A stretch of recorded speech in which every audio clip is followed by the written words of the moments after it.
नमस्कार, मैं डॉक्टर हिमानी भाटिया, राजकीय स्नातकोत्तर महाविद्यालय बारा, हिंदी विभाग में कार्यरत हूँ। आज मैं आपको बीए द्वितीय वर्ष में द्वितीय प्रश्न पत्र में रेडियो लेखन के विविध पक्षों के बारे में बताने जा रही हूँ।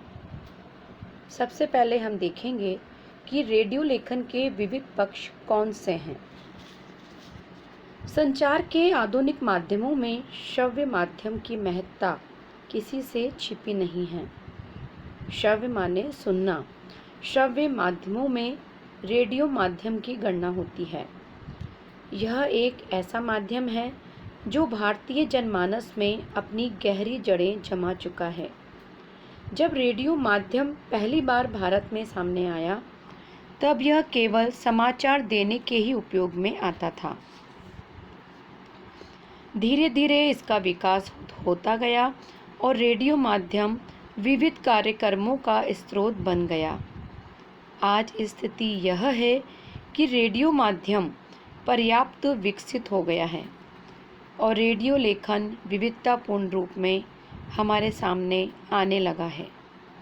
आज यह माध्यम विविध प्रकार के कार्यक्रमों को भी प्रस्तुत करता है और साहित्यिक, सांस्कृतिक, आर्थिक, राजनीतिक आदि कितनी ही गतिविधियों को प्रस्तुत करने और जन समुदाय तक पहुंचाने का सशक्त माध्यम भी है। इतना ही नहीं, रेडियो वार्ताएं, रेडियो नाट्य लेखन, फीचर लेखन, रिपोर्टाज लेखन आदि को प्रसारित करने का भी प्रभावी माध्यम सिद्ध हो रहा है। ऐसी स्थिति में यह प्रश्न उठता है कि रेडियो लेखन के विविध पक्ष कौन कौन से हैं। यह प्रश्न उठना स्वाभाविक भी है और उचित भी है। तो हम देखते हैं कि रेडियो लेखन के जो विविध पक्ष हैं वो है हमारी उद्घोषणा, विज्ञापन, नाटक, फीचर, रिपोर्टाज।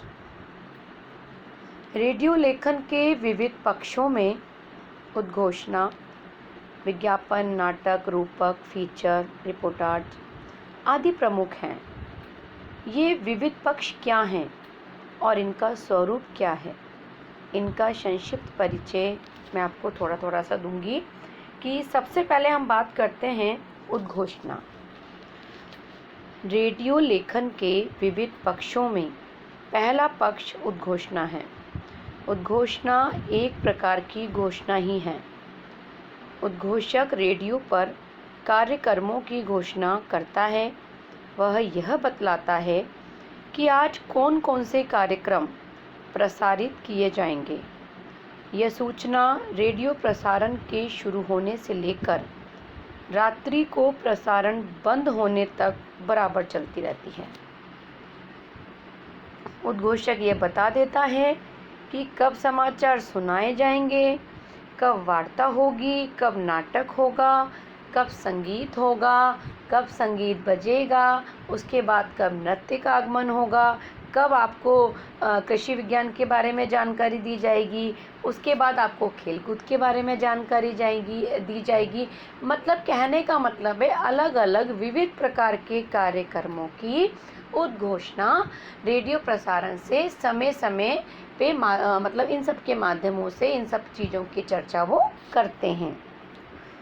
उद्घोषणा में इस बात का भी ध्यान रखा जाता है कि श्रोता वर्ग की रुचि के अनुकूल ही कार्यक्रमों की उद्घोषणा की जाए। बिल्कुल सही बात है कि जैसे हमारे जो बुजुर्ग व्यक्ति होते हैं घर पे, तो उनको पुराने गानों का बड़ा शौक़ होता है। वो पुराने गाने सुनना पसंद करते हैं।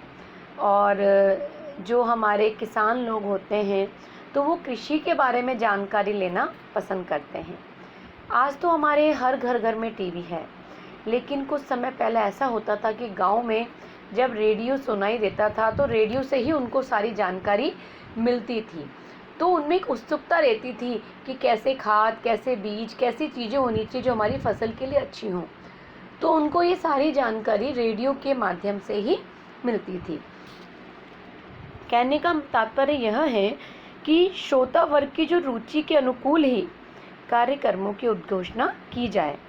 एक तथ्य यह भी है कि कार्यक्रमों के समय में परिवर्तन भी होता रहता है और ये परिवर्तन श्रोताओं की रुचि के अनुसार समय समय पर उद्घोषणा के माध्यम से कर दिया जाता है। तो ये तो हो गई हमारी उद्घोषणा के बारे में बात। नेक्स्ट हमारा जो पॉइंट है वो है विज्ञापन। रेडियो पर विज्ञापनों का प्रसारण होता है।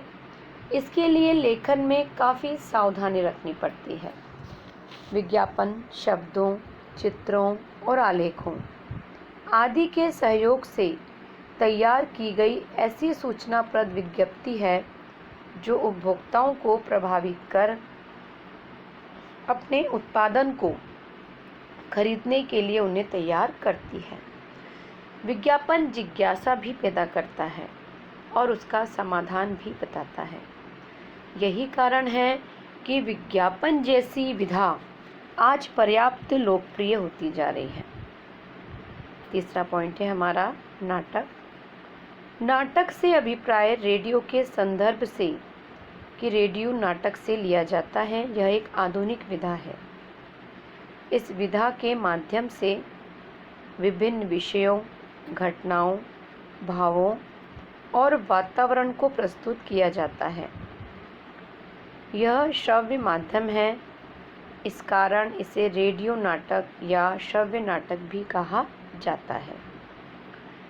रेडियो नाटक के विशेषज्ञ डॉक्टर सिद्धनाथ कुमार का कथन है कि रेडियो नाटक मूलतः अंधेरे का ही नाटक है।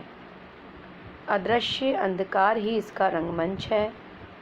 दर्शक नाटक को देख नहीं सकते, केवल सुन सकता है। रेडियो नाटक लेखन के लिए लेखक को कुछ बिंदुओं पर विचार करना पड़ता है। नाटक का बीज कहीं से भी प्राप्त हो सकता है। उसका स्थापत्य और कथानक भली भांति तैयार किया जाना चाहिए। कथानक तैयार होने के पश्चात चरित्रों का विधान किया जाना चाहिए। इसके पश्चात रेडियो नाटक में दृश्य संयोजन और दृश्यांतर के साथ साथ आरंभ, विकास और अंत सोच समझकर लिखा जाना चाहिए। रेडियो नाटक के उपकरणों में भाषा, संवाद, ध्वनि प्रभाव, संगीत, शीर्षक और उद्देश्य आदि को स्पष्ट रूप से संकेतित किया जाना चाहिए। नेक्स्ट पॉइंट हम देखेंगे फीचर। रेडियो फीचर को कुछ लोग रेडियो रूपक भी कहते हैं। यह भी एक आधुनिक रेडियो विधा है, लेकिन रेडियो फीचर समाचार पत्रों और पत्रिकाओं में प्रकाशित होने वाले फीचर से पूरी तरह भिन्न होते हैं। रेडियो सुनने वाले श्रोता भली भांति जानते हैं कि रेडियो फीचर तथ्यों और सूचनाओं को रोचकता, नाटकीयता और मनोरंजनपूर्ण ढंग से प्रस्तुत करने वाली एक लोकप्रिय विधा है। फीचर लेखन के विषय में कुछ लोगों ने अपने विचार भी व्यक्त किए हैं। जैसे हमारे लुइस मैकनिस के अनुसार कहा जाता है कि रेडियो फीचर किसी गतिविधि का नाटकीय प्रस्तुतिकरण है, किंतु इसमें लेखक को रिपोर्टर या फोटोग्राफर से कुछ और अधिक होना चाहिए। उसे अपनी यथार्थ सामग्री का चयन काफ़ी विवेक से करना चाहिए तथा उसके बाद उसे इस प्रकार नियंत्रित करना चाहिए कि वह एक नाटकीय प्रभाव के अनुरूप हो सके। फीचर लेखन में विषय तथ्यपरकता, प्रभावपूर्ण भाषा, चित्रात्मकता, संगीतात्मकता, कथात्मकता आदि का विशेष ध्यान रखना चाहिए। इसका लास्ट पॉइंट है हमारा रिपोर्टाज। रिपोर्टाज भी आधुनिक साहित्य की एक नवीन विधा है। यह शब्द फ्रांसीसी भाषा का है, किंतु इसका संबंध अंग्रेजी के रिपोर्ट शब्द से गहरा है। रिपोर्ट देना, किसी घटना के बारे में जानकारी देना या किसी घटना को ठीक ठीक जांच पड़ताल करके उसकी सूचना देना रिपोर्ट कहलाता है।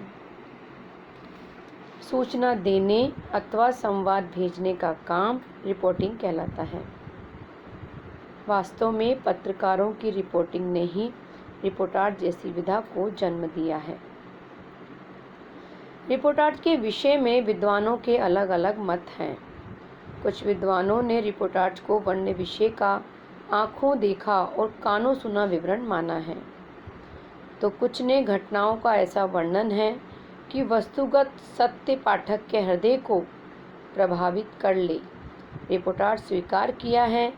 हमारी दृष्टि में रिपोर्टाज एक ऐसी विधा है जिसमें आँखों देखी, कानों सुनी घटनाओं का प्रभावशाली वर्णन कुछ इस ढंग से किया जाता है कि सारा वर्णन पाठकों के सामने साकार हो उठता है। सरल शब्दों में कहते हैं कि साकार हो उठता है। निष्कर्ष में हम ये भी कह सकते हैं कि रेडियो लेखन के विविध पक्ष हैं, लेकिन पक्षों का नई नई विधाओं के रूप में प्रयोग होने लगा है और इनके प्रसार एवं विकास की अनेक संभावनाएं बढ़ गई हैं। धन्यवाद।